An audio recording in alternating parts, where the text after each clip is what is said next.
Hi നമസ്കാരം, ഞാൻ Rakesh M G. ഇന്നിപ്പോൾ ഞാൻ പറയാൻ പോകുന്നൊരു കാര്യം പലരും ഫേസ് ചെയ്യുന്ന ഒരു വലിയൊരു ഇഷ്യൂ ആണ്. ഓട്ടമില്ലാത്തൊരു വാഹനം. അതായത് നിങ്ങളുടെ വാഹനത്തിന് ഓട്ടമില്ല, ഓട്ടം കുറവാണെന്നുണ്ടെങ്കിൽ എന്തൊക്കെ കംപ്ലയിൻസ് ആണ് നിങ്ങളുടെ വാഹനത്തിന് വരാൻ ചാൻസ് ഉള്ളൊരു കാര്യം. കാരണം പലരും എന്നെ വിളിച്ച് ചോദിക്കുന്നൊരു കാര്യമാണ്, ഓട്ടം കുറവാണ്, അല്ലെങ്കിൽ എൻ്റെ വാഹനം ഓടുന്നില്ല, അല്ലെങ്കിൽ ഞാൻ എടുക്കാൻ പോകുന്നൊരു വാഹനത്തിന് തീരെ ഓട്ടം ഇല്ലാത്തൊരു വാഹനമാണ് ഞാൻ എടുക്കാൻ പോകുന്നത്. അങ്ങനെയാണെങ്കിൽ എന്തൊക്കെ കംപ്ലയിൻസ് ഈ വാഹനത്തിന് വരാൻ ചാൻസ് ഉണ്ട്? കാരണം ഇത് ശരിക്കും ഒരുപാട് പേരുടെ മനസ്സിലുള്ള സംശയമാണ്. ഇന്ന് നമുക്ക് ഈ ഒരു സംശയത്തിനൊരു സൊല്യൂഷൻ കണ്ടെത്താം. എല്ലാവർക്കും welcome back to my channel M G explore.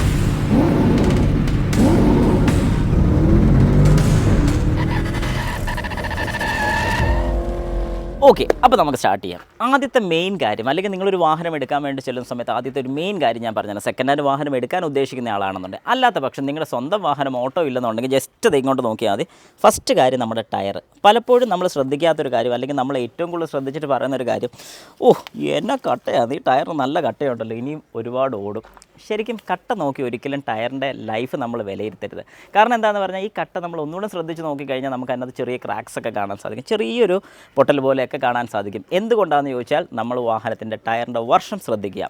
അതായത് ടയറിൻ്റെ വർഷം നോക്കേണ്ട ഒരു വീഡിയോയെക്കുറിച്ച് ഡീറ്റെയിൽ ചെയ്തിട്ടുണ്ട്. ആ വീഡിയോ ഈ വീഡിയോയുടെ ഏറ്റവും അവസാനം ഞാൻ ഇട്ടേക്കാൻ ജസ്റ്റ് ഒന്ന് കണ്ടു നോക്കുക, എങ്ങനെ നിങ്ങൾക്കൊരു ടയറിൻ്റെ വർഷം കണ്ടുപിടിക്കാം. ഓക്കെ, അതുപോട്ടെ. അപ്പോൾ ടയറിൻ്റെ കേസായിട്ട് ശ്രദ്ധിക്കുക. കാരണം ടയറിന് ഏകദേശം ഒരു 5 വർഷം മാത്രം ഒരു കാലാവധി നമ്മൾ പറയുന്നുള്ളൂ. 5 വർഷം കഴിഞ്ഞാൽ ഈ ടയറിൻ്റെ ഗ്രിപ്പും കാര്യങ്ങളൊക്കെ മോശമായിക്കൊണ്ടിരിക്കും. നമ്മൾ മഴയത്തൊക്കെ ഓടിക്കുന്ന സമയത്തൊക്കെ നമുക്ക് റോഡിൻ്റെ ട്രാക്ഷനോ കാര്യങ്ങളൊന്നും കിട്ടത്തില്ല. സഡൻ ബ്രേക്കൊക്കെ ചവിട്ടിക്കഴിഞ്ഞാൽ വാഹനം തെന്നി അങ്ങ് പോവും. ഇങ്ങനെ ഒരുപാട് പ്രശ്നങ്ങൾ വരുന്നുണ്ട്. അതുകൊണ്ട് മെയിനായിട്ട് ഓടാതെ കിടക്കുന്ന വാഹനത്തിൻ്റെ ഏറ്റവും പ്രശ്നമുള്ളൊരു കാര്യം ടയർ തന്നെയാണ്. അത് സേഫ്റ്റിയുടെ ഒരു ഭാഗം കൂടെയാണ്. അതുകൊണ്ട് നിങ്ങൾ ഉറപ്പായിട്ട് ഈ ഒരു കാര്യം മനസ്സിൽ വെച്ചോണം. ടയറിന് കംപ്ലയിൻറ്റ് വരും. ഒരു സെക്കൻഡ് ഹാൻഡ് വാഹനം എടുക്കാൻ പ്ലാൻ ചെയ്യുന്നുണ്ടെങ്കിൽ പഴയ ടയറാണ് കിടക്കുന്നതെങ്കിൽ ആ ടയർ അത്യാവശ്യമായിട്ട് മാറിക്കോണം, ഓട്ടം ഇല്ലാത്ത വാഹനമാണെങ്കിൽ. നമുക്ക് രണ്ടാമത്തെ പോയിന്റിനെ കുറിച്ച് നോക്കാം. നമ്മുടെ വാഹനത്തിൻ്റെ ബോഡി തന്നെ കാണുമ്പോൾ നല്ല അടിപൊളിയായിട്ടൊക്കെ ഇരിക്കും, പുറമേ നോക്കുമ്പോൾ നല്ല ജിങ്കാലാല പോലെ ഇരിക്കും. പക്ഷേ ഇതിനകത്ത് വരുന്ന വിഷയം എന്താണെന്ന് ചോദിച്ചു കഴിഞ്ഞാൽ, നമ്മുടെ വാഹനത്തിൻ്റെ അണ്ടർ ബോഡി ഭയങ്കരമായിട്ട് പ്രശ്നങ്ങളുണ്ടാക്കും. വേറെ ഒന്നും കൊണ്ടല്ല, വാഹനത്തിന് ഓട്ടം കുറവാണെങ്കിൽ പോലും നമ്മൾ എവിടെയെങ്കിലുമൊക്കെ ഓടി വെച്ചൊക്കെ വരുന്ന സമയത്ത്, അല്ലെങ്കിൽ മഴയോ വെള്ളമൊക്കെ നനഞ്ഞ് നമ്മൾ എവിടെയെങ്കിലും കൊണ്ട് ഇട്ട് കഴിയുമ്പോഴത്തേക്കും ആ വെള്ളത്തിൻ്റെ അംശം ഇപ്പോൾ മേളിലൊക്കെ കാണുമ്പോഴത്തേക്കും നമുക്ക് പെട്ടെന്ന് ഉണങ്ങിപ്പോയി, അല്ലെങ്കിൽ വേറെ പ്രശ്നങ്ങളോ കാര്യങ്ങളൊന്നും കാണത്തില്ല. പക്ഷേ ഇതിൻ്റെ അടിപോർഷനിലൊക്കെയാണ്, അല്ലെങ്കിൽ അണ്ടർ ബോഡിയൊക്കെ നോക്കിക്കഴിഞ്ഞാൽ നമുക്ക് മനസ്സിലാക്കാം ചെറിയ രീതിക്ക് എവിടെയെങ്കിലുമൊക്കെ തുരുമ്പ് ഫോം ചെയ്യുന്നത്. എന്തുകൊണ്ടാണെന്ന് ചോദിച്ചു കഴിഞ്ഞാൽ, വെള്ളത്തിൻ്റെ അംശം നിന്നിട്ട് അടിഭാഗത്ത് വല്ല സ്ക്രാച്ചസോ കാര്യങ്ങളൊക്കെ വന്നു കഴിഞ്ഞാൽ. പക്ഷേ ഓടുന്നൊരു വാഹനത്തിന് അത്രയും കൂടെ നമുക്ക് റെസ്റ്റ് എടുക്കത്തില്ല. വേറൊന്നും കൊണ്ടല്ല, പലപ്പോഴും വെള്ളം ഇങ്ങനെ കയറി ഇറങ്ങി പോകുന്നുണ്ട്, ചൂടാകുന്നു, തണുക്കുന്നു, ഇങ്ങനെയൊക്കെ ഒരു പ്രോപ്പർട്ടി വരുന്നുള്ളതുകൊണ്ട് പ്രശ്നങ്ങൾ വരുന്നില്ല. പക്ഷേ ഒരു ഓടാതെ കിടക്കുന്ന വാഹനത്തിൻ്റെ ഏറ്റവും വലിയൊരു പ്രശ്നം എന്ന് പറഞ്ഞാൽ, എവിടെയാണോ തുരുമ്പ് തുടങ്ങുന്നത് അവിടുന്ന് പിന്നെ അത് കൂടി വരും. അതിൻ്റെ പ്രധാനപ്പെട്ട കാര്യം, എയറുമായിട്ടുള്ളൊരു കോൺടാക്റ്റ് കിട്ടുന്നുണ്ട്. ചിലപ്പോൾ നമ്മൾ വാഹനം ഇടുന്ന തണലത്തായിരിക്കും. അങ്ങനെ കിടന്ന് ഏറ്റവും കൂടുതൽ റെസ്റ്റ് എടുക്കാനുള്ള ചാൻസസ് വളരെ കൂടുതലാണ്. അതുകൊണ്ട് നമ്മളൊരു സെക്കൻഡ് ഹാൻഡ് വാഹനം എടുക്കാൻ പ്ലാൻ ചെയ്യുന്നുണ്ടെങ്കിൽ അടിഭാഗമൊക്കെ നന്നായിട്ടൊന്ന് ഇൻസ്പെക്ട് ചെയ്തിട്ട് എടുക്കുന്നതായിരിക്കും ഏറ്റവും നല്ല. പ്രത്യേകിച്ച് ഓട്ടം കുറവുള്ള വാഹനം എന്ന് പറയുകയാണ്. കാരണം പലപ്പോഴും നമ്മുടെ മാർക്കറ്റ് ഫീൽഡിൽ ഏറ്റവും ടോപ്പായിട്ട് നിൽക്കുന്നത് ഓട്ടം കുറവുള്ള വാഹനം. കാരണം എൻ്റെ വാഹനം ആകപ്പെടെ 10,000 കിലോമീറ്റർ ഓടിയിട്ടുള്ളൂ എന്നൊക്കെ പറയുന്നത് ഞാൻ പലപ്പോഴും കേട്ടിട്ടുണ്ട്. അതായത് വെറും 10,000 കിലോമീറ്റർ ഓടിയിട്ടുള്ളൂ, 4 വർഷമായ വാഹനമാണ്. അപ്പോൾ എല്ലാവരും ചിന്തിക്കുന്നത് തന്നെ, പക്ഷേ ഓട്ടം കുറവാണല്ലോ, അടിപൊളി വാഹനമായിരിക്കും. തെറ്റാണ് ആ രീതി. കാരണം ഒരു 4 വർഷത്തെ വാഹനം 30,000 കിലോമീറ്റർ ഓടുകയാണെങ്കിൽ ഒരു കുഴപ്പമില്ല, നല്ലതാണ്, എടുക്കാൻ ഞാൻ റെക്കമെൻഡ് ചെയ്യും. പക്ഷേ ഒരു കാരണവശാലും ഓട്ടം കുറവുള്ള വാഹനങ്ങൾ നിങ്ങൾ ചാടിക്കയറി എടുക്കാൻ പോലെ ഈ പറഞ്ഞ കാര്യങ്ങളൊക്കെ നോക്കിയതിന് ശേഷം മാത്രം എടുക്കാവുള്ളൂ. ഇനി മൂന്നാമത്തെ പോയിന്റ് നിങ്ങൾ ശ്രദ്ധിക്കുക, വാഹനത്തിൻ്റെ ബോണറ്റ് ഞാൻ തുറന്ന് കാണിക്കാം. അതായത് നമ്മുടെ ഹുഡ് നോക്കുന്ന സമയത്ത് നമ്മൾ നെക്സ്റ്റ് ഇൻസ്പെക്ട് ചെയ്യേണ്ട ഒരു പോർഷൻ, അല്ലെങ്കിൽ നമ്മൾ ശ്രദ്ധിക്കേണ്ട ഒരു പോർഷൻ എന്ന് പറഞ്ഞാൽ നമ്മുടെ വാഹനത്തിൻ്റെ ഹുഡ് തുറക്കുക. ഹുഡ് തുറന്ന് കഴിയുമ്പോഴത്തേക്ക് നമുക്ക് കാണാൻ സാധിക്കും ഈ എഞ്ചിൻ റൂം, എഞ്ചിൻ്റെ ബേയും കാര്യങ്ങളൊക്കെ കാണാൻ സാധിക്കും. പക്ഷേ ഇതിനകത്ത് വരുന്ന വിഷയം എന്താണെന്ന് ചോദിച്ചു കഴിഞ്ഞാൽ, നമ്മുടെ വാഹനം ഓടാതെ കിടക്കുന്ന സമയത്ത് ഇത് പലരുടെയും വീടാണ്. അതായത് നമുക്ക് നമ്മുടെ വീടുള്ളതുപോലെ തന്നെ വാഹനത്തിൽ താമസിക്കാൻ വേണ്ടി ഒരുപാട് ജീവജാലങ്ങൾ വരും എന്ന് തന്നെ നമുക്ക് പറയാം. അതായത് മെയിനായിട്ടുള്ളൊരു കാര്യം എലി. ഈ എലിയുടെ ഒരു പ്രശ്നം എന്താണെന്ന് പറഞ്ഞു കഴിഞ്ഞാൽ, അവനിങ്ങനെ നടന്നൊക്കെ വന്നു കഴിയുമ്പോഴത്തേക്ക് അവന് സെറ്റിലാകാൻ പറ്റുന്നൊരു സ്ഥലം ഇവൻ വാഹനത്തിൽ കണ്ടുപിടിക്കും. പ്രത്യേകിച്ച് അവൻ ഈ പുറമേ ഒന്നും ഒരിടത്തും കാണിക്കത്തില്ല, പക്ഷേ ഉള്ളിലോട്ട് കയറാനാണ് ശ്രമിക്കുന്നത്. ഉള്ളിലോട്ട് കയറാൻ ഭയങ്കര സിമ്പിളാണ്. കാരണം ഈ ഒരു കൗൾ ടോപ്പിൻ്റെ അകത്ത് എവിടെയെങ്കിലും, അതായത് സൈഡിലോ ബാക്കിലോ എവിടെയെങ്കിലും ഒരു ഹോൾ ഉണ്ടാക്കി കഴിഞ്ഞാൽ ഇവന് അകത്തോട്ട് ഇറങ്ങാം. അതിലേ നേരെ നമ്മുടെ വാഹനത്തിനകത്തോട്ട് കയറാം. അകത്തോട്ട് കയറി കഴിഞ്ഞാൽ എ സിയുടെ ഒക്കെ പോർഷനിൽ നല്ല ഒരു എന്താ പറയുക, നല്ലൊരു ഏരിയ ഉണ്ട്. അവിടെ സുഖമായിട്ടൊരു കൂടൊക്കെ കൂട്ടി താമസിക്കാൻ സാധിക്കും. പക്ഷേ ഇവൻ ചെയ്യുന്ന വേറൊരു പ്രശ്നം എന്താണെന്ന് ചോദിച്ചു കഴിഞ്ഞാൽ, പതുക്കെ വന്നേച്ചും ഓരോ ലൈൻസൊക്കെ, അതായത് ഈ കാണുന്നതൊക്കെ ഈ കാണുന്ന വയറ് ശരിക്കും പറഞ്ഞാൽ ഈ വയറൊക്കെ പോയി കഴിഞ്ഞാൽ ഈ വാഹനം സ്റ്റാർട്ടാകത്തില്ല. അപ്പം ഇങ്ങനെയൊക്കെ കാണിക്കുന്ന ഒരു വലിയൊരു പ്രശ്നമാണ്.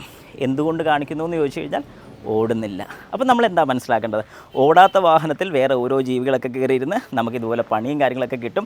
അതുകൊണ്ട് ഒരു കാരണവശാലും ആഴ്ചയിൽ ഒന്നെങ്കിലും നിങ്ങൾ ഓടാൻ ശ്രമിക്കുക. അന്നേരം ചിലരെങ്കിലും ചോദിക്കും, പെട്രോൾ എങ്ങനെ അടിക്കും, പെട്രോൾ അടിക്കാൻ വേണ്ടി നീ കാശ് തരുമോ എന്ന് ചോദിക്കുന്ന ആൾക്കാരുണ്ട്. കാരണം ഞാൻ നേരത്തെ ഒരു വീഡിയോയ്ക്കകത്ത് ഫുൾ പെട്രോൾ അല്ലെങ്കിൽ ഫുൾ ടാങ്ക് പെട്രോൾ അടിക്കുന്നതിൻ്റെ ഗുണങ്ങളെക്കുറിച്ച് പറഞ്ഞപ്പം കുറച്ച് പേരെങ്കിലും കമൻറ്റ് ഇട്ടൊരു കാര്യമാണ്, പെട്രോൾ അടിക്കാൻ ഞാൻ കാശ് തരും. ഞാൻ കാശ് തന്നിട്ട് ഏതായാലും നിങ്ങൾ പെട്രോൾ അടിക്കണ്ട. പക്ഷേ ഞാൻ പറഞ്ഞെന്ന് മാത്രമേ ഉള്ളൂ, നമ്മുടെ വാഹനത്തിൻ്റെ സേഫ്റ്റി അല്ലെങ്കിൽ നമ്മുടെ വാഹനത്തിനെ സൂക്ഷിക്കുക എന്നുള്ളത് അവരവരുടെ ആവശ്യമാണ്. കാരണം ഞാൻ എൻ്റെ വാഹനത്തിനെ എങ്ങനെ നോക്കുന്നു എന്നുള്ളത് എനിക്കറിയാം. നിങ്ങൾ നിങ്ങളുടെ വാഹനം എങ്ങനെ നോക്കുന്നു എന്നുള്ളത് നിങ്ങളുടെ പക്ഷമാണ്. ശരിക്കും ഞാൻ എപ്പോഴും പറയുന്നൊരു കാര്യം, നമ്മൾ വാഹനത്തിനെ എങ്ങനെ നോക്കുന്നു അല്ലെങ്കിൽ എങ്ങനെ കെയർ ചെയ്യുന്നു അതുപോലെ ആയിരിക്കും നമുക്കത് റിട്ടേൺ തരുന്നത്. കാരണം നല്ല രീതിക്ക് നമ്മുടെ വാഹനത്തിനെ നോക്കിക്കഴിഞ്ഞാൽ നമുക്ക് എപ്പോഴും എവിടെ പോകാനാണെങ്കിലും ഒരു ടെൻഷനും ഇല്ലാതെ എടുത്തുകൊണ്ട് പോയാൽ മതി. കാരണം എന്താണെന്ന് പറഞ്ഞാൽ ഇത് സർവീസോ കാര്യങ്ങളൊന്നും ചെയ്യാത്ത ആൾക്കാരുടെ മനസ്സിൽ വരുന്നൊരു കാര്യം എന്താണെന്ന് അറിയാം, ആദ്യമേ പേടിയായിരിക്കും വരുന്നത്. എന്തെങ്കിലും പറ്റുമോ, അല്ലെങ്കിൽ ഞാൻ സർവീസ് ചെയ്തില്ല, എന്തെങ്കിലും കുഴപ്പമുണ്ടോ, ഇങ്ങനെ ചിന്തിക്കുന്ന ചിന്ത, ആ ഒരു ചിന്ത ഒരു കാരണവശാലും വരാതിരിക്കും നിങ്ങൾ ഇതുപോലെ പ്രോപ്പറായിട്ട് സർവീസ് ചെയ്യുകയാണെങ്കിൽ. നാലാമത്തെ പോയിന്റ് നോക്കാം. നാലാമത്തെ പോയിന്റ് എന്ന് പറഞ്ഞു കഴിഞ്ഞാൽ നമ്മുടെ വാഹനത്തിൻ്റെ കൺസ്യൂമബിൾ ഐറ്റംസ് എന്തൊക്കെയാണെന്ന് ചോദിച്ചു കഴിഞ്ഞാൽ നമ്മുടെ engine oil, coolant, brake fluid, അങ്ങനത്തെ കാര്യങ്ങളൊക്കെയാണ് കൺസ്യൂമബിൾ ഐറ്റംസ് എന്ന് പറയുന്നത്. അപ്പോൾ ശരിക്കും പറഞ്ഞാൽ ഇതിനൊക്കെ ഒരു പീരീഡ് പറയുന്നുണ്ട്. അതായത് 2 വർഷം കൂടുന്തോറും കൂളൻറ്റും ബ്രേക്കിൻ്റെ ഫ്ലൂയിഡും ഒക്കെ മാറണം.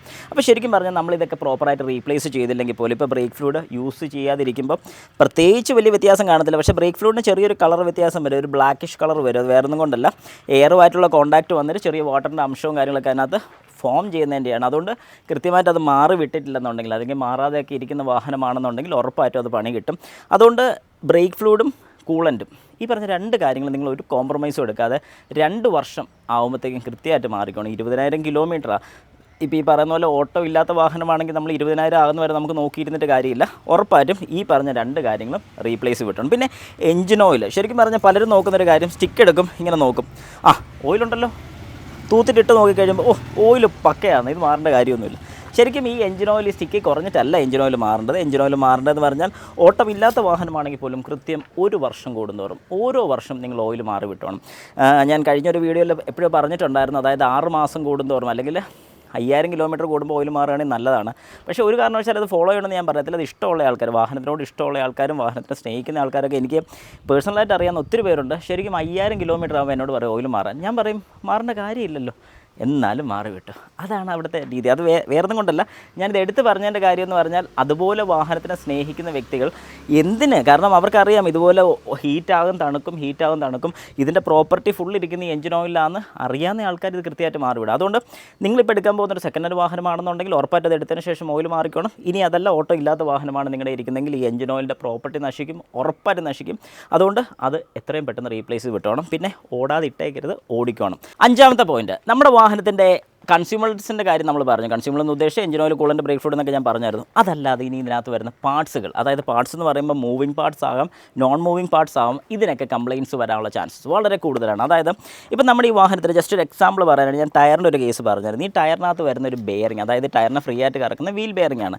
ഈ വീൽ ബെയറിംഗ് ശരിക്കും പറഞ്ഞു കഴിഞ്ഞാൽ ഓടാതിരിക്കും തോറും ഇതിനൊക്കെ ചെറിയ രീതിക്ക്, അതായത് നമുക്ക് പ്രത്യക്ഷത്തിൽ പെട്ടെന്ന് കാണാൻ സാധിക്കത്തില്ലെങ്കിൽ പോലും ടെമ്പറേച്ചർ ഡിഫറൻസ് കൊണ്ടും തണുപ്പും ചൂടും ഒക്കെ വന്നു കഴിയുമ്പോഴത്തേക്കും ഈ ബെയറിങ്സിനൊക്കെ ചെറിയ രീതിക്കെങ്കിലും കംപ്ലയിൻറ്റ്സ് തുടങ്ങും. പക്ഷേ അത് എപ്പോഴാണ് തല പൊക്കുന്നതെന്ന് ചോദിച്ചു കഴിഞ്ഞാൽ, വൺസ് നമ്മൾ ഈ വാഹനമൊക്കെ ആയിട്ട് യാത്ര പോകാൻ തുടങ്ങുമ്പോഴത്തേക്കും കുറച്ച് ദൂരം ഓടി കഴിയുമ്പോഴായിരിക്കും പതുക്കെ ഈ സൗണ്ട് തലപൊക്കി വരുന്നത്. അതായത് ഒറ്റ ദിവസം കൊണ്ടോ അല്ലെങ്കിൽ പെട്ടെന്നൊന്നും ഈ സൗണ്ട് നമുക്ക് മനസ്സിലാക്കാൻ പറ്റണം എന്നില്ല. അതുകൊണ്ട് ഓടിക്കൊണ്ടിരിക്കുന്ന ഒരു വാഹനത്തിനാണ് ഈ ഒരു പ്രശ്നം വരുത്തില്ല. കാരണം എന്താണെന്ന് പറഞ്ഞു കഴിഞ്ഞാൽ ഇതിന് ഈ ഫംഗ്ഷൻ നടന്നുകൊണ്ടേ ഇരിക്കുകയാണ്. അതായത് വളരെ സിമ്പിളായിട്ടൊരു എക്സാമ്പിൾ പറയുകയാണെങ്കിൽ, ഞാൻ ടയറിൻ്റെ ഒക്കെ പറയുന്ന പോലെ തന്നെ ഒരു ചെരുപ്പ്, നമ്മളൊരു സാധാരണ ചെരുപ്പ് മേടിച്ചു, വീട്ടിലിട്ടു, പക്ഷേ നമ്മളിത് യൂസ് ചെയ്യുന്നില്ല, എവിടെയെങ്കിലും ഫംഗ്ഷനൊക്കെ പോകുമ്പോൾ ഇടാം എന്നൊക്കെ പറഞ്ഞ് മാറ്റി വെക്കുന്ന ചില സാധനങ്ങൾ കാണും. അതുപോലെ മാറ്റി വെച്ച് കഴിയുമ്പോൾ കുഴപ്പം വരുന്നത് എന്താണെന്ന് പറഞ്ഞാൽ, ആ ഫംഗ്ഷൻ ഇട്ടുകൊണ്ട് പോകാൻ തുടങ്ങുമ്പോഴായിരിക്കും ഇത് ചിലപ്പം പൊട്ടിപ്പോകുന്നത്, അല്ലെങ്കിൽ ഫംഗ്ഷന് പോകുന്നതിൻ്റെ പകുതി വഴിക്കായിരിക്കും പൊട്ടിപ്പോകുന്നത്. വേറൊന്നും കൊണ്ടല്ല, ഈ സംഭവം വെറുതെ ഇരുന്ന് വെച്ചും, അതായത് ഈ പറയുന്നത് പോലെ വെറുതെ ഇരുന്ന് അത് കംപ്ലയിൻ്റ് ആയി പോകുന്നത്. അതുപോലെ തന്നെയാണ് വീൽ ബെയറിങ്ങിന് പ്രശ്നം വരുന്നതും, നമ്മുടെ വാഹനത്തിൻ്റെ റേഡിയേറ്റർ ഫാനിന് പ്രശ്നം വരുന്നതും, ഈ പറയുന്ന പോലെ വാട്ടർ പമ്പിനോ ഇങ്ങനെയൊക്കെ ഒരുപാട് പ്രശ്നങ്ങൾ മുമ്പിൽ വരും. അപ്പോൾ നമ്മൾ എന്താ ചിന്തിക്കുന്നത്, ഓട്ടം കുറവുള്ള വാഹനമാണെങ്കിൽ പണി വരത്തില്ല, ചുമ്മാതെയാണ്. ഓടുന്ന വാഹനത്തിനാണ് ശരിക്കും പണി വരാതിരിക്കുന്നത് എന്ന് പറഞ്ഞുകൊണ്ട് ഓവറായിട്ട് ഓടുന്ന വാഹനത്തിന് പണിയൊന്നും വരത്തില്ലെന്ന് ആരും വിചാരിക്കേണ്ട. പക്ഷേ നോർമൽ കണ്ടീഷൻസിൽ വർഷത്തിലൊരു 10,000 കിലോമീറ്റർ ഓടുന്നൊരു വാഹനം കൃത്യമായിട്ട് ഓടുന്നൊരു വാഹനമാണ്. അതിപ്പോൾ 10 ഓടിയില്ലെങ്കിൽ പോലും 8 ഓടിയാൽ പോലും അതൊരു കൃത്യമായിട്ടൊരു കണക്ക് തന്നെയാണ് നമുക്ക് പറയാൻ സാധിക്കും. 6ാമത്തെ പോയിന്റ്, നമ്മുടെ വാഹനത്തിൻ്റെ ബാറ്ററി, അതായത് നമ്മൾ ഈ കാണുന്നൊരു ബാറ്ററി നോർമൽ വാഹനങ്ങൾക്ക് കിട്ടുന്നതിന് കഴിഞ്ഞും ഒരുപാട് കുറയും. അതായത് ചിലപ്പോൾ ഒരു വർഷം പുറകോട്ട് കിട്ടത്തുള്ളായിരിക്കും, അല്ലെങ്കിൽ 1 വർഷം കുറയുമായിരിക്കും. ചിലപ്പോൾ ഒരു 4 വർഷം കിട്ടേണ്ട ഒരു ബാറ്ററി ആണെങ്കിൽ 3 വർഷമായി പോവും, ചിലപ്പോൾ ഒരു 3.5 വർഷം അല്ലെങ്കിൽ ഒരു 2.5 വർഷമൊക്കെ ചിലപ്പം കിട്ടത്തുള്ളൂ. ഇങ്ങനെയൊക്കെ ഒരു പ്രശ്നം നമ്മുടെ വാഹനത്തിൻ്റെ ബാറ്ററിക്ക് വരും. കാരണം എന്താണെന്ന് ചോദിച്ചു കഴിഞ്ഞാൽ ഈ ബാറ്ററിക്ക് ചാർജ് ആകാൻ കിട്ടുന്ന ചാൻസസ് വളരെ കുറവാണ്. കൂടുതലും സമയം സ്റ്റാർട്ട് ചെയ്യാൻ വേണ്ടി ഇതിൽ നിന്ന് കറണ്ട് എടുക്കുമെന്നല്ലാതെ ഇതിലോട്ട് ചാർജ് കയറുന്നതിൻ്റെ ചാൻസ് വളരെ കുറവാണ്. കാരണം നമുക്ക് കിലോമീറ്റർ വെച്ച് കമ്പയർ ചെയ്യുമ്പോഴത്തേക്കും മനസ്സിലാവുന്ന ഒരു കാര്യമാണ്. പിന്നെ ശരിക്കും പറഞ്ഞു കഴിഞ്ഞാൽ അടുത്തൊരു 7ാമത്തെ പോയിന്റ് എന്ന് പറയുകയാണെന്നുണ്ടെങ്കിൽ നമ്മുടെ വാഹനത്തിൻ്റെ സൈലൻസറാണ്, അല്ലെങ്കിൽ ഒരു മാനിഫോൾഡ് യൂണിറ്റാണ്. അത് പ്രത്യേകിച്ചും ഡീസൽ വാഹനങ്ങൾക്ക് അത്രയും പ്രശ്നം വരുന്നില്ലെങ്കിൽ പോലും പെട്രോൾ വാഹനങ്ങൾക്കാണ് ഏറ്റവും കൂടുതൽ പ്രശ്നം വരുന്നത്. അതായത് സൈലൻസർ തുരുമ്പെടുക്കുക എന്നുള്ളൊരു ഇഷ്യൂ വരുന്നത്. എത്ര പേര് ശ്രദ്ധിച്ചിട്ടുണ്ടെന്ന് എനിക്കറിയത്തില്ല. കാരണം ഡീസൽ വാഹനങ്ങളിൽ സൈലൻസർ തുരുമ്പെടുക്കുക എന്നുള്ളൊരു ഫീച്ചർ വളരെ കുറവാണ്. പക്ഷേ പെട്രോൾ വാഹനത്തിലാണ് ഏറ്റവും കൂടുതൽ സൈലൻസർ തുരുമ്പെടുക്കുന്നത്. വേറൊന്നും കൊണ്ടല്ല, വാഹനം സ്റ്റാർട്ട് ചെയ്യുന്ന സമയത്ത് ചെറിയ രീതിക്കെങ്കിലും അവിടെ ഒരു മോയ്സ്ചർ കണ്ടൻറ്റ്, അതായത് ഒരു വെള്ളപ്പുക പോലെയൊക്കെ നമുക്ക് പോകുന്നത് കാണാം. സൈലൻസറിൽ നിന്ന് വെള്ളം വരുന്നത് നമുക്ക് കാണാം. ഈ വാട്ടറിൻ്റെ കണ്ടൻറ്റ് കാര്യങ്ങളൊക്കെ ഇതിനകത്ത് ഉള്ളതുകൊണ്ടാണ് ഇതിരുന്ന്, അതായത് ഓട്ടം കുറവുള്ള വാഹനങ്ങൾക്ക് പൊതുവേ ഇതിരുന്ന് തുരുമ്പെടുക്കാനുള്ള ചാൻസ് കൂടുതലാണ്. അതുകൊണ്ട് ഓട്ടം കുറവുള്ള വാഹനത്തിന് പ്രത്യേകിച്ച് നിങ്ങൾ ശ്രദ്ധിച്ചാൽ അറിയാൻ സാധിക്കും, നമ്മുടെ സൈലൻസറിനൊക്കെ മിക്കവാറും സൗണ്ടും കാര്യങ്ങളൊക്കെ വരാനുള്ള ചാൻസ് കൂടുതലാണ്. ഏതായാലും ഞാൻ ഈ പറഞ്ഞ കാര്യങ്ങളെല്ലാം ഒന്ന് മനസ്സിൽ വെച്ചേക്കുക. ഇതിലെന്തെങ്കിലും സംശയ കാര്യങ്ങളൊക്കെ ഉണ്ടെങ്കിൽ ജസ്റ്റ് കമൻറ്റ് ബോക്സിൽ ഇടുക. ഞാൻ ഇതിനകത്ത് ആഡ് ചെയ്യാൻ വിട്ടുപോയ ഏതെങ്കിലും കാര്യമുണ്ടെങ്കിൽ ജസ്റ്റ് നിങ്ങളൊന്ന് കമൻറ്റ് ബോക്സിൽ കമൻറ്റായിട്ട് രേഖപ്പെടും. ഇതിനകത്ത് ഈ പറഞ്ഞ കാര്യങ്ങളൊക്കെ ശ്രദ്ധിച്ചു കഴിഞ്ഞാൽ ഉറപ്പായിട്ടും, അതായത് ഓട്ടം കുറവുള്ള വാഹനങ്ങൾ എടുക്കാൻ പോകുന്നതിന് മുമ്പ് ഈ കാര്യങ്ങൾ ശ്രദ്ധിക്കുക. നിങ്ങളുടെ വാഹനത്തിന് ഓട്ടോ ഇല്ലെങ്കിൽ നാളെ തൊട്ടെങ്കിലും കുറച്ചെങ്കിലും ഓടിക്കാൻ ശ്രമിക്കുക. കാരണം ഇങ്ങനെ വേറെ കംപ്ലയിൻസോ കാര്യങ്ങളൊന്നും വരാതിരുന്നുള്ളൂ.